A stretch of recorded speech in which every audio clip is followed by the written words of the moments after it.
Maraming tao nagsasabi na sinuwerte lang ako. Big thing is that they don't know how one of the ingredients in life or in business we need to have.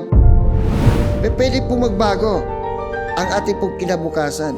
10% is what happened to me and 90% is how I respond to it. A little thing that makes a big difference. Kahit napakagaling kang magbenta, kahit magaling kang mag-isip, kung wala ka namang towards your goals, hindi po natin ma-achieve ito. One of the main ingredients to succeed in life. What is my secret? Magaling ako. Alam na alam ko yan. Pero hindi po siya naging successful. Gusto mo maging matagumpay na life coach? Gusto mo maging matagumpay na entrepreneur? Gusto mo maging matagumpay na investor? Or gusto mo maging matagumpay sa buhay? Ang kailangan po natin gawin ay 10% lang po yung talent. 10% lang po yung intellectual. 10% lang po yung pagiging matalino. 10% lang po ang pagiging magaling. But 90% kailangan po ninyo ng... Many people are result-oriented people. Marami po nagsasabi na paano po nangyari sa akin ang ganito. Marami pong tao nagsasabi na siguro yumaman yung tao na yan dahil may nag-finance. Siguro nagkaroon yung tao na yan dahil siguro nakakuha siya ng mayamang tao. Hindi po totoo yun. Ang nakikita ho natin ngayon ay resulta na lamang ng isang tao na nagsumikap, na prinoseso ng panahon, prinoseso ng kahirapan, prinoseso ng mga pagsubok. Sabihin natin, 10% is what happened to me and 90% is how I respond to it. Ikaw din, kaibigan, minsan kung aakuin po natin na ganun po ang nakasanayan na, sasabihin natin tayo po'y ipinanganak na mahirap, mamamatay din po tayong mahirap. Pwede po magbago ang ating pong kinabukasan. It's how we respond to it.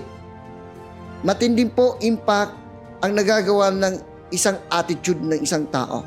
Meaning to say, 90% is your attitude. Kung tayo po'y matalino, tayo po'y maalam, tayo po ay marami pong alam sa buhay, pero kung hindi po tama yung attitude po natin, kahit meron po tayong skilled, kailangan po tayong matalino, wala pong mangyayari po sa atin. Because this is given.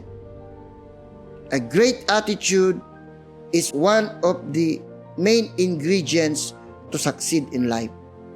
Ang isa pong great attitude ang siyang magbibigay po sa atin ng malaking impact sa buhay upang sa ganon tayo po ay maging successful sa gusto po nating mangyari. Much approach is an attitude business. So kung bad yung attitude mo, kahit napakagaling kang magbenta, kahit magaling kang mag-isip, kung wala ka namang attitude towards your goals, hindi po natin ma-achieve ito. And dito po, seryoso po itong usapan na kinakailangan po natin, we need to possess great attitudes in life. Without great attitude in life, we can never reach our goals and dreams. Pagkatandaan po natin, life is an attitude business. A positive mental attitude. People will tell me, what is my secret? Why I reached this status in life? With many businesses, manufacturing business, rental properties business, real estate business, retail and marketing business, and so on and so forth. It's attitude. It's positive mental attitude. Pagkaisipin mo na lang, maraming tao nagsasabi nga, madali lang yung gawin. Pero pinagawa mo sa kanya, hindi niya kayang gawin dahil matalino siya. Madali lang gawin yan kasi magaling ako. Alam na alam ko yan. Pero hindi po siya naging successful. It's because they possess a bad attitude. No? So, life is an attitude business.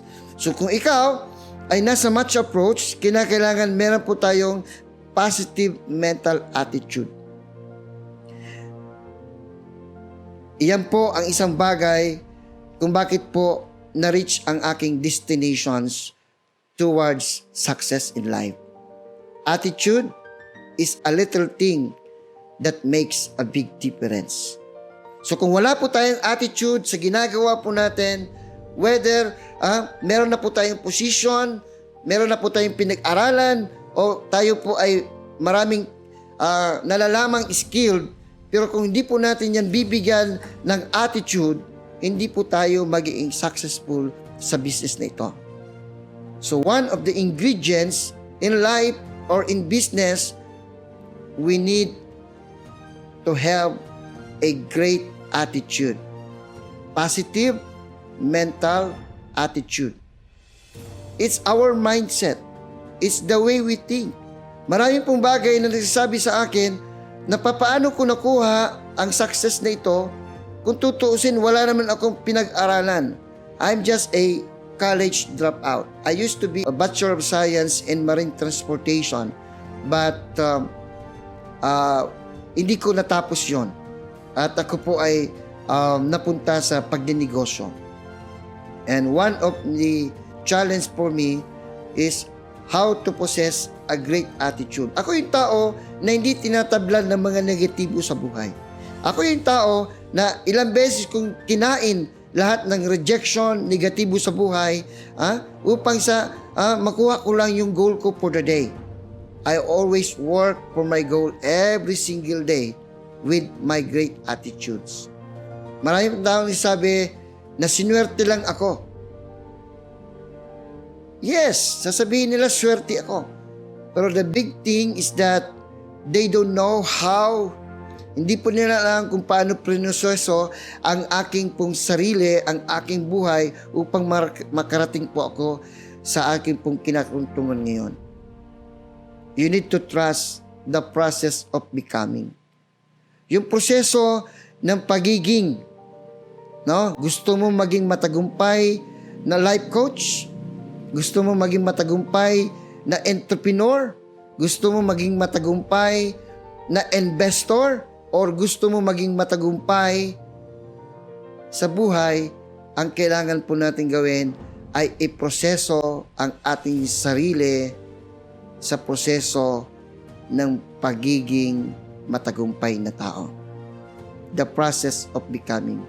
Believe me, given the chances, given na tayo po ay ipinanganak na wala po tayong posesyon. At kung tayo po ay hindi re-responde sa ganung mga kapamaraanan, mananatili po tayo sa kung anuman ang meron tayo nung tayo po ipinanganak. 90% is your attitude towards your life. Being negative in life, nakikita mo lahat ng kahirapan at sasabihin mo, mahirap talaga ang buhay. Nakikita mo na ang hirap umasenso, wala kang pera, walang tutulong sa iyo, yun ang nakikita mo. Kasi ang nasa loob mo, negatibo. Ang nasa loob mo, hindi mo kaya kasi inuunahan ka ng negatibo. You are now possessing negative attitude, bad attitude. Lahat ng araw mo is a bad day. Lahat ng ginagawa mo is a bad habits. Kaya po, nangyayari sa inyo, hindi po tayo nag-grow. And isa po sa mga dapat po natin gawin ay ma-master po natin yung attitude. Do not let your attitude drives you. No? Your negative attitude. Yan po yung magsilbing magiging driver mo. Pag yun po yung negative attitude ang ginawa mong driver sa buhay mo, sigurado hindi po kayo makakarating sa inyong pupuntahan. But if you let your positive mental attitude ang siya pong magmaneho sa iyo, Kahit na sa lubak-lubak, makakarating po kayo sa inyong pupuntahan dahil ikaw po ay power ng iyong positive mental attitude. That's your big impact. Kung meron po kayo noon, sigurado mararating po natin ang buhay na gusto natin. Gusto mo maging magaling na entrepreneur. Gusto mo na ikaw ay magkaroon ng big savings. Gusto mo na ikaw ay matagumpayan mo ang ginagawa mo ngayon sa field. Sigurado, with your positive attitude, never mind the people behind you. Never mind the people who will work for you. Just work with your positive mental attitude. Again, ito po ang mga bagay na gusto nating linawin, no? Na kung ikaw po ay magpapatuloy sa lahat ng mga bad habits mo at sa mga negative attitude mo, sigurado wala po tayo marating sa ginagawa po natin. Always rely on your positive mental attitude.